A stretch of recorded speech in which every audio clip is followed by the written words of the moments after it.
جیسی مرضی آئے ویسے پڑھو، اللہ اکبر کبیرہ۔ امام زین العابدین ایک بار فتنوں کا ذکر کر رہے تھے، مریدین نے کہا حضور فتنے زیادہ ہو جائیں گے تو پتہ کیسے چلے گا؟ آپ نے فرمایا اس زمانے میں حق پہ وہ ہوں گے، وہ اہل سنت ہوں گے۔ کہا پتہ کیسے چلے گا اہل سنت کون ہے؟ امام زین العابدین نے کہا جو نبی پہ سب سے زیادہ درود و سلام پڑے گا سمجھ جانا وہی اہل سنت و جماعت ہے۔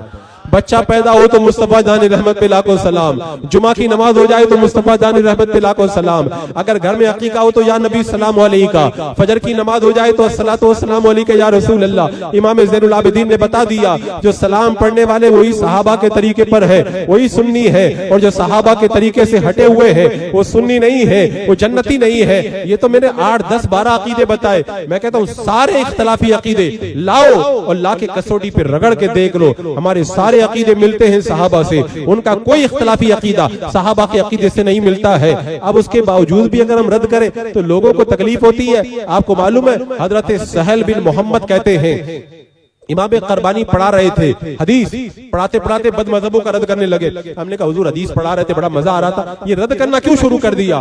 امام قربانی جلال میں آئے اور جلال میں آ کر کے کہا مجھے 60 سال تک حدیث پڑھانے سے زیادہ پیارا یہ لگتا ہے کہ بد مذہبوں کا میں رد کروں۔ یہ تھا ہمارے بزرگوں کا طریقہ۔ اور حضرت امام ابن عقیل رضی اللہ تعالیٰ عنہ فرماتے اگر تم حق اور باطل کو پہچاننا چاہو تو مسجد میں نمازیوں کی بھیڑ مت دیکھو، حق اور باطل کو جاننا چاہو تو عرفات کے میدان میں لبیک لبیک کی صدا مت دیکھو، اگر حق اور باطل کو جاننا ہے تو دشمنان خدا و رسول کے بارے میں دیکھو کہ کون ان سے محبت کرتا ہے کون نفرت کرتا ہے۔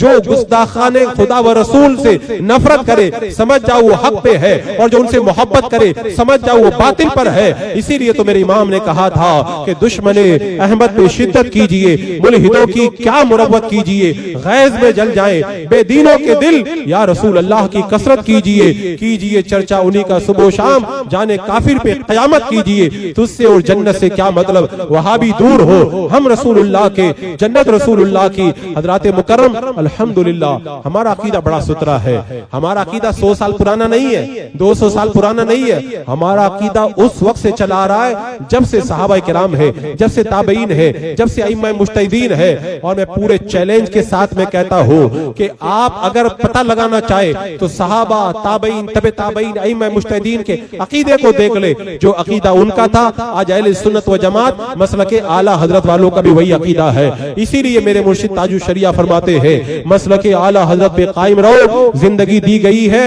اسی کے لیے۔ آج مسلک اعلی حضرت کی ہم بات کیوں کرتے ہیں؟ الحمدللہ اس دور میں حق اور باطل کی کسوٹی کا نام مسلک اعلی حضرت ہے۔